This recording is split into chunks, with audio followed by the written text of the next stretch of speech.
एक समय की बात है। एक गांव में रुद्र नाम का एक लड़का रहता था जो बहुत ही होशियार और जिज्ञासु था। लेकिन उसमें एक कमी थी। वह हमेशा अपनी तुलना दूसरों से करता रहता था। अपनी इस आदत से वह बहुत दुखी रहता था। एक दिन रुद्र ने अपने दुख का हल खोजने का निश्चय किया।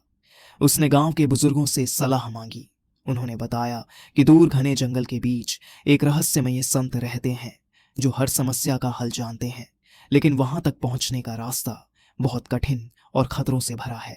रुद्र ने अपनी समस्या से मुक्ति पाने के लिए साहस जुटाया और यात्रा पर निकलने का निश्चय किया।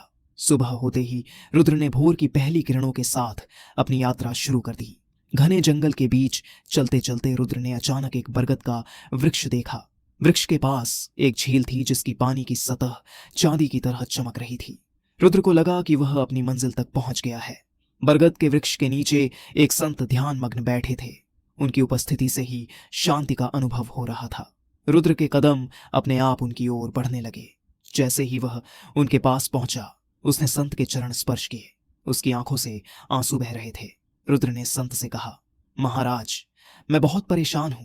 मैं हमेशा अपनी तुलना दूसरों से करता रहता हूं, जिससे मुझे बहुत दुख होता है।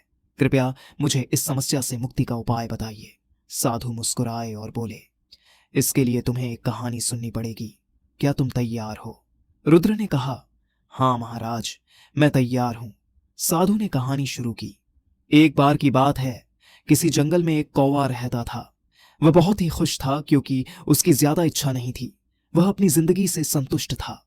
लेकिन एक बार उसने जंगल में एक हंस को देखा और उसे देखकर सोचने लगा कि यह प्राणी कितना सुंदर है। ऐसा प्राणी तो मैंने पहले कभी नहीं देखा।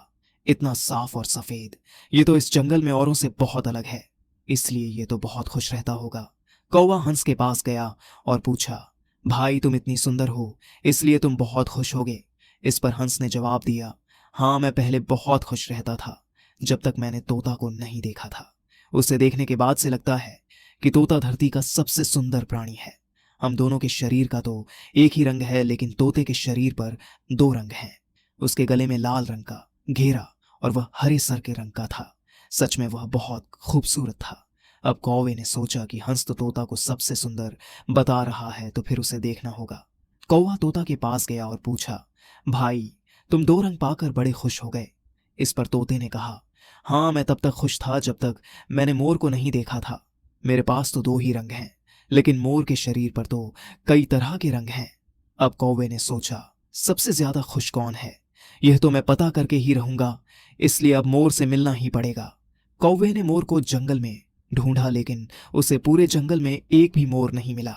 और मोर को ढूंढते ढूंढते वह चिड़ियाघर में पहुंच गया तो देखा, मोर को देखने के लिए बहुत से लोग आए हुए हैं और उसके पास अच्छी खासी भीड़ है। सब लोगों के जाने के बाद कौवे ने मोर से पूछा, भाई, तुम दुनिया के सबसे सुंदर जीव हो और रंग बिरंगे भी हो। तुम्हारे साथ लोग फोटो खिंचवा रहे थे। तुम्हें तो बहुत अच्छा लगता होगा और तुम तो दुनिया के सबसे खुश जीव होगे। इस पर मोर ने दुखी होते हुए कहा, भाई, अगर सुंदर हूं तो भी क्या फर्क पड़ता है। मुझे लोग इस चिड़ियाघर में कैद करके रखते हैं, लेकिन तुम्हें तो कोई चिड़ियाघर में कैद करके नहीं रखता और तुम जहां जाओ वहां अपनी मर्जी से घूम फिर सकते हो। कौवा हैरान रह गया क्योंकि उसके जीवन की अहमियत कोई और बता गया। साधु ने रुद्र को समझाते हुए कहा, ऐसा ही हम लोग भी करते हैं। हम अपनी खुशियां और गुणों की तुलना दूसरों से करते हैं, ऐसे लोगों से जिनका रहन सहन और माहौल हमसे बिल्कुल अलग होता है। हमारे जीवन में बहुत सारी ऐसी चीजें होती हैं जो केवल हमारे पास होती हैं, लेकिन हम उनकी अहमियत समझकर खुश नहीं होते। लेकिन दूसरों की छोटी खुशी भी हमें बड़ी लगती है, जबकि हम अपनी बड़ी खुशियों को अनदेखा कर देते हैं। रुद्र को साधु महाराज की बात समझ आ गई। उसने साधु महाराज का आशीर्वाद लिया और घर वापस लौट आया। अब वह पहले से ज्यादा खुश रहने लगा था, क्योंकि वह अब अपनी तुलना किसी दूसरे व्यक्ति से नहीं करता था। यदि वीडियो पसंद आई हो तो वीडियो को लाइक और चैनल को सब्सक्राइब जरूर करें।